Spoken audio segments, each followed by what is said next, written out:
Welcome to Guruji classes. आज का जो अपना टॉपिक है वो है sentence.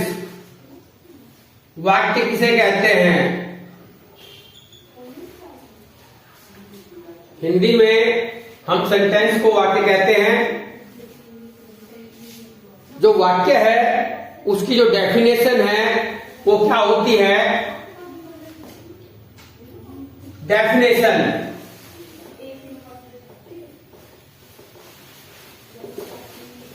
A sentence is a group of words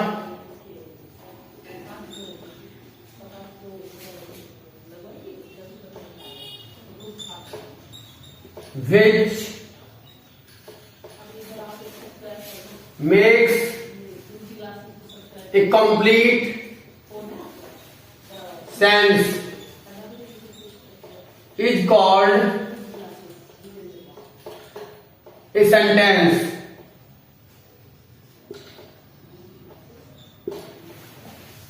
शब्दों का एक समूह जो कि पूर्ण अर्थ देता है वो वाक्य कहलाता है। For example, he writes a letter.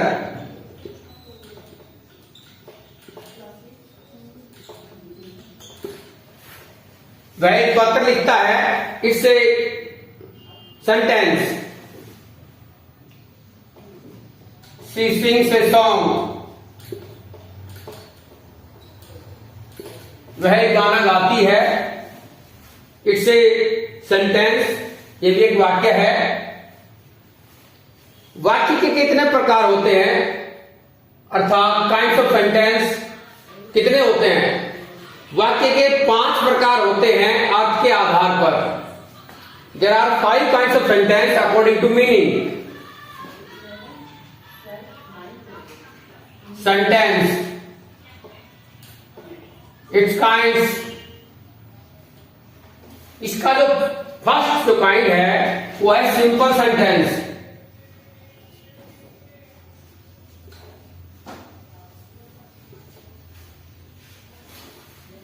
दूसरा जो इसका काइंड है वो है इंटरोगेटिव।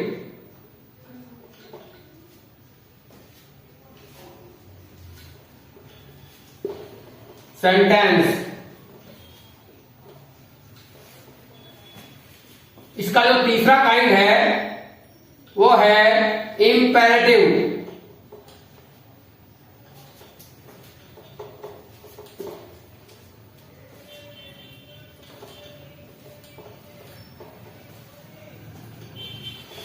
फोर्थ जो है इसका काइंड है ऑप्टेटिव।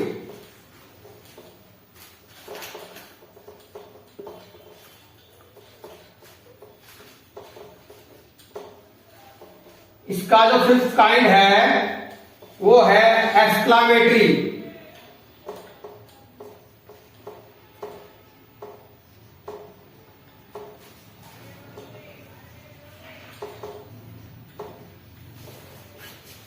ये जो है सेंटेंस के मीनिंग के आधार पर, अर्थात अर्थ के आधार पर 5 प्रकार के हैं।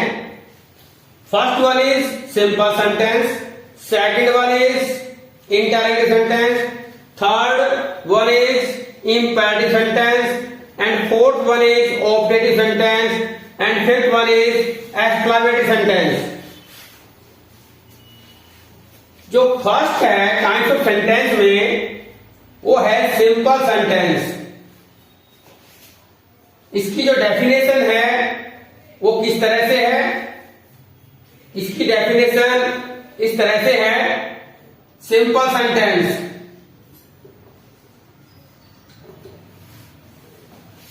A sentence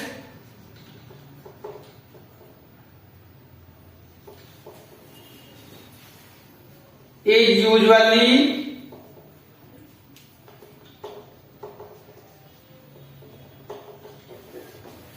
a general statement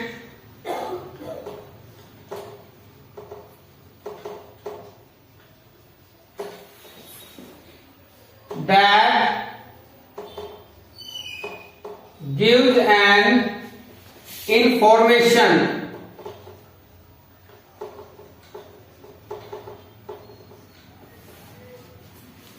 and ends with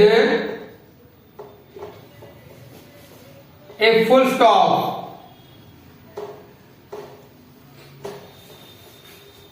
जो सिंपल सेंटेंस है वो एक आमतौर पर एक साधारण कथन होता है जो कि एक सूचना देता है किसी भी के बारे में, और उसके अंत में फुल स्टॉप लगाया जाता है।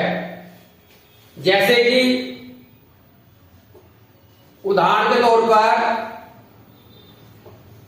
he goes for a walk, full stop. ये जो सेंटेंस है ये एक सिंपल सेंटेंस है जिसे हम हिंदी में साधारण वाक्य कहते हैं। इसको हम अन्य नामों से भी जानते हैं।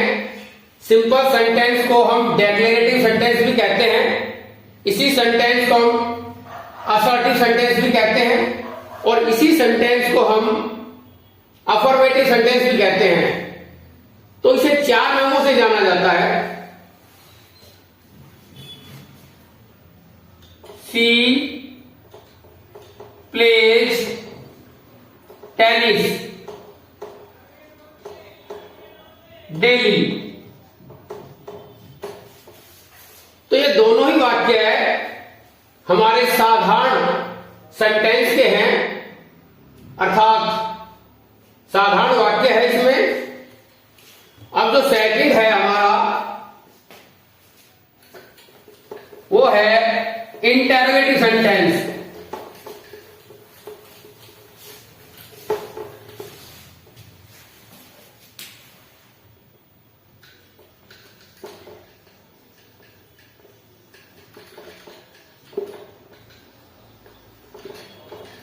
इंटरोगेटिव सेंटेंस क्या होता है?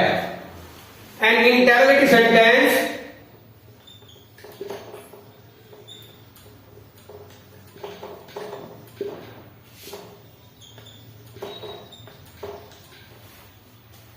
that ask a question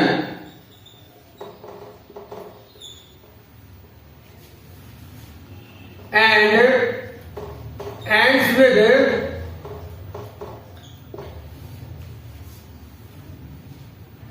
a question mark.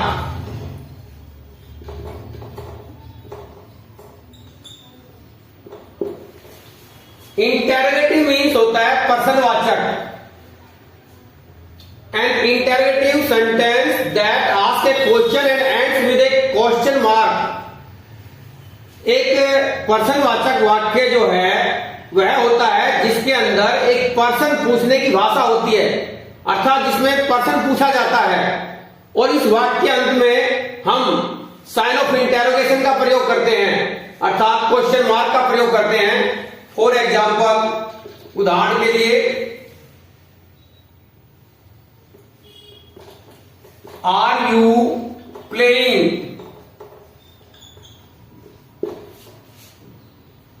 Cricket?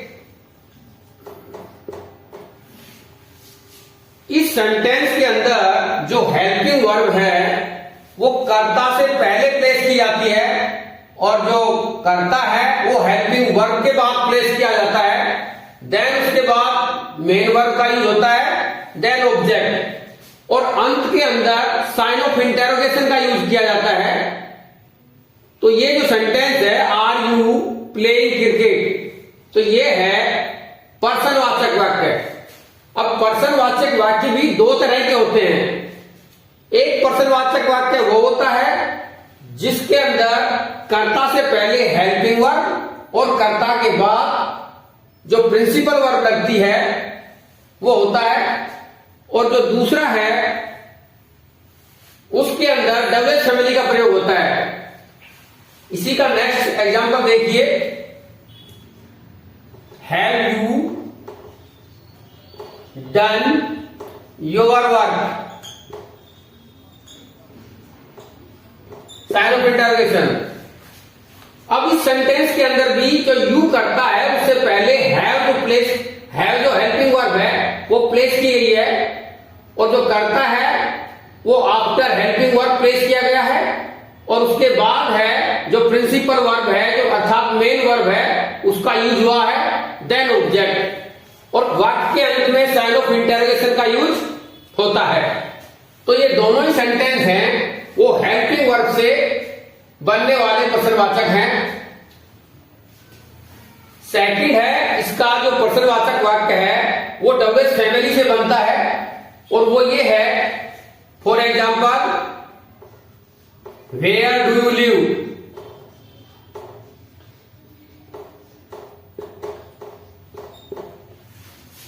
अब इस सेंटेंस के अंदर स्टार्टिंग के अंदर डबल फैमिली आया है वेयर, उसके बाद हेल्पिंग वर्ब, उसके बाद जो करता है यू है, उसके बाद जो प्रिंसिपल वर्ब है अर्थात मेन वर्ब है वो लिव है। तो इस तरह से ये जो वाक्य है वेयर डू यू लिव है वो डबल फैमिली से बनने वाला है। इसी तरह how are you,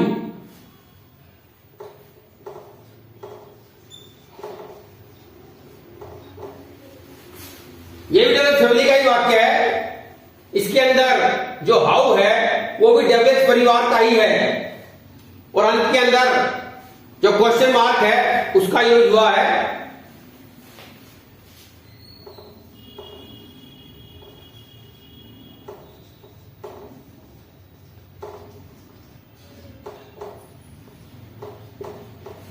When do you get up,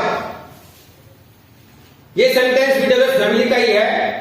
तो इस तरह से जो इंटरोगेटिव सेंटेंस है उसके अंदर पर्सन पूछने की भाषा का प्रयोग होता है, और ये दो तरह के होते हैं, एक तो बिगिनिंग विद हेल्पिंग वर्ब और एक बिगिनिंग विद डबल फैमिली। तो इस तरह से हमारा ये सेकंड था वो इंटरोगेटिव सेंटेंस था। अब हमारा जो तीसरा है काइंड्स ऑफ सेंटेंस वो है imperative.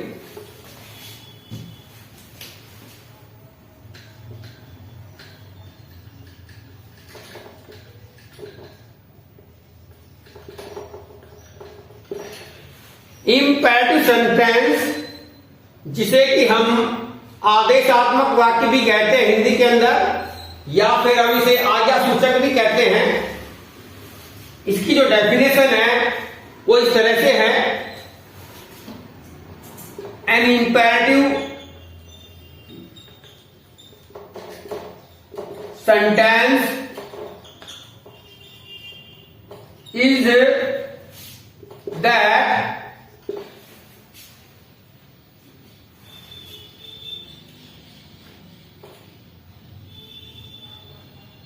it expresses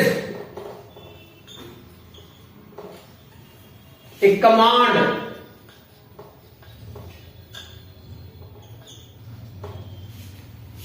an order,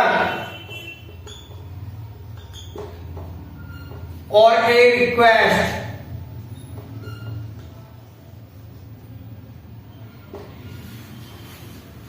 जो आदेशात्मक वाक्य जो होता है अर्थात आज्ञासूचक वाक्य होता है उसके अंदर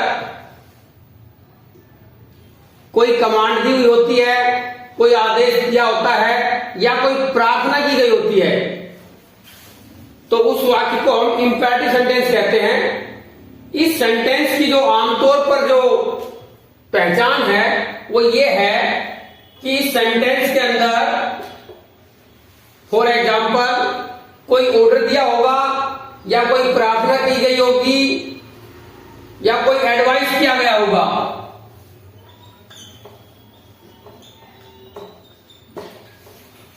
for example open the door.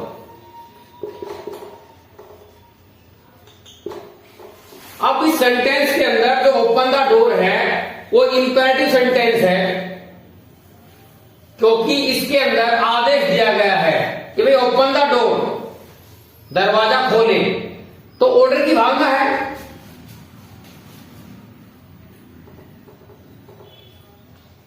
Bring me a glass of water. इस सेंटेंस के अंदर एक रिक्वेस्ट की गई है कि भाई मेरे लिए एक गिलास पानी लाएं, तो रिक्वेस्ट की भावना है प्लीज सिट डाउन।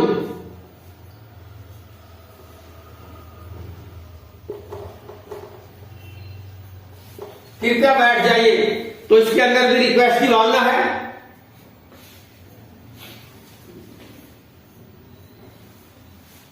इनकी जो आम कॉमन जो रिकॉग्निशन है, साधारण जो पहचान है, वो ये होती है कि इन सेंटेंसों के अंदर जो सब्जेक्ट है वो नहीं दिया होता है। सब्जेक्ट है वो हिडन होता है, यू, जो सेकंड पर्सन यू है वो हिडन होता है। जैसे कि ओपन द डोर है, इसके अंदर यू ओपन द डोर, लेकिन यू लिखा नहीं जाता, हिडन है इसके अंदर। You bring me a glass of water, you है वो हिडन है। यू प्लीज स्टैंड अप, तो यू है इसमें हिडन है। कहने का तात्पर्य ये है कि ये जो सेंटेंस हैं वो फर्स्ट फॉर्म ऑफ वर्ब से शुरू होते हैं। इनमें किसी प्रकार का कोई सब्जेक्ट है वो दिया नहीं होता है और वर्ब की पहली फॉर्म से ही शुरू होते हैं। इनका जो सब्जेक्ट है वो वर्ब की पहली फॉर्म ही होती है। दूसरा जो सेंटेंस है bring me a glass of water, इसमें भी जो फर्स्ट फॉर्म है वो सब्जेक्ट का ही कार्य कर रही है और इसमें कोई सब्जेक्ट है वो नहीं दिया गया है। प्लीज सिट डाउन, तो इसके अंदर भी जो प्लीज रखा है, प्लीज और काइंडली किसको शो करते हैं, हमेशा रिक्वेस्ट को शो करते हैं। इसलिए यहां पर जो प्लीज है वो रिक्वेस्ट को शो कर रहा है और जो सिट है वो फर्स्ट फॉर्म है।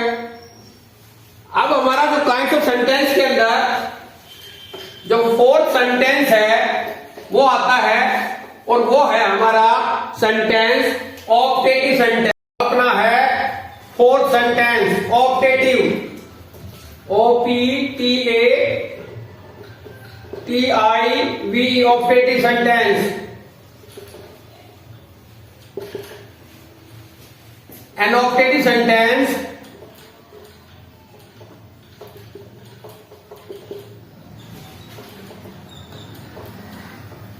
is that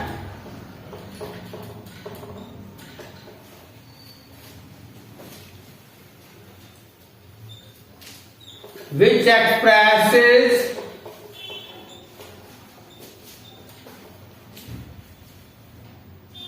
a blessing or a wish।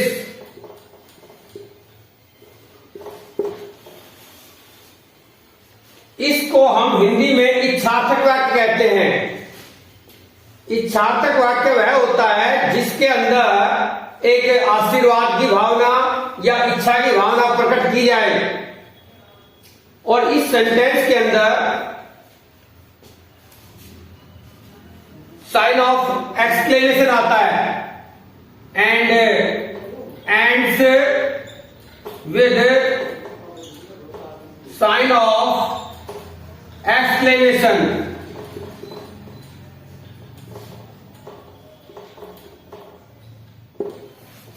For example, उदाहरण के लिए, may you live long,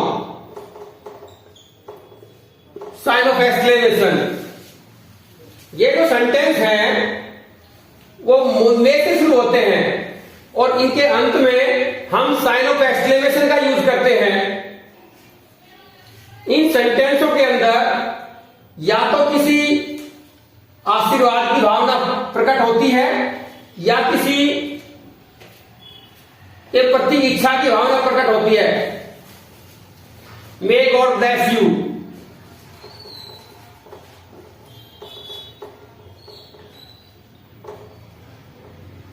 sign of exclamation.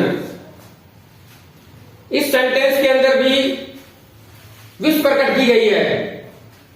तो जो ऑप्टेटिव वाक्य है जिसे हम हिंदी में इच्छार्थक वाक्य कहते हैं कि जिसके अंदर कोई इच्छा प्रकट की गई हो, आशीर्वाद दिया गया हो, तो वो सेंटेंस हमारा इच्छार्थक वाक्य होता है।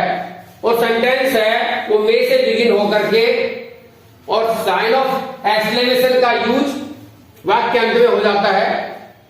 अब हमारा जो लास्ट है exclamatory sentence.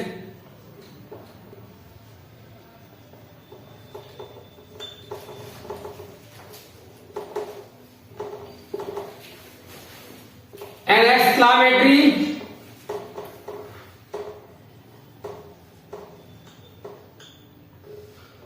sentence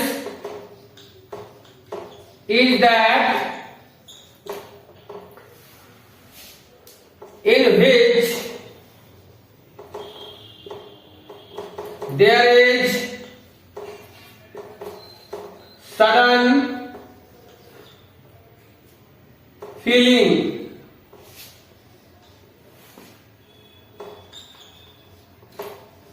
of joy, sorrow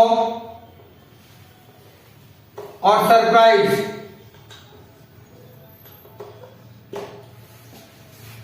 हमारा जो अंतिम सेंटेंस है वो है एक्सक्लामेटरी सेंटेंस। जब हम इसे हिंदी में विस्मयादि बोधक वाक्य कहते हैं। An exclamatory sentence is that in which there is a sudden feeling of joy, sorrow और सरप्राइज।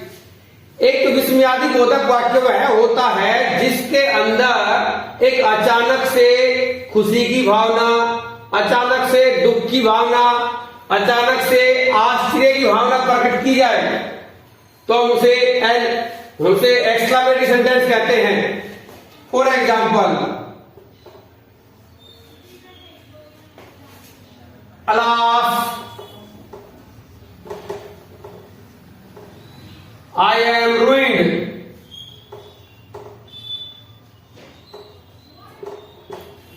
दुख है कि मैं बर्बाद हो गया।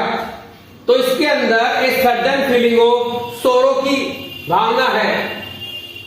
Hurrah, sign of exclamation,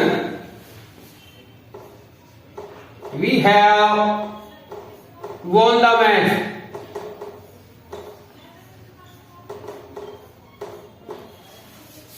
hurrah है वो सडन फीलिंग ऑफ जॉय है, अर्थात खुशी की भावना है इसमें।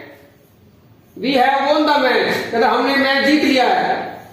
इट मीन्स इसके अंदर खुशी की भावना प्रकट की गई है। इसी तरह इसमें एक और आता है ब्रेवो, तो वो भी एक खुशी की भावना है और इसके साथ साथ सरप्राइज की भावना भी होती है। जैसे आ, उ, ई, उसके बाद साइन ऑफ एक्सक्लेमेशन आ जाता है और सिंपल सेंटेंस यूज हो जाता है, तो वो एक आश्चर्य की भावना होती है उनके अंदर। तो इस तरह से जो एक्सक्लामेटरी सेंटेंस है उसमें कोई भी जो घटना है वो सडन हैपन होती है, अचानक से घटित होती है। उसका पहले से ही नॉन नहीं होता है, पहले से ही पता नहीं होता है, अचानक हैपन होती है वो।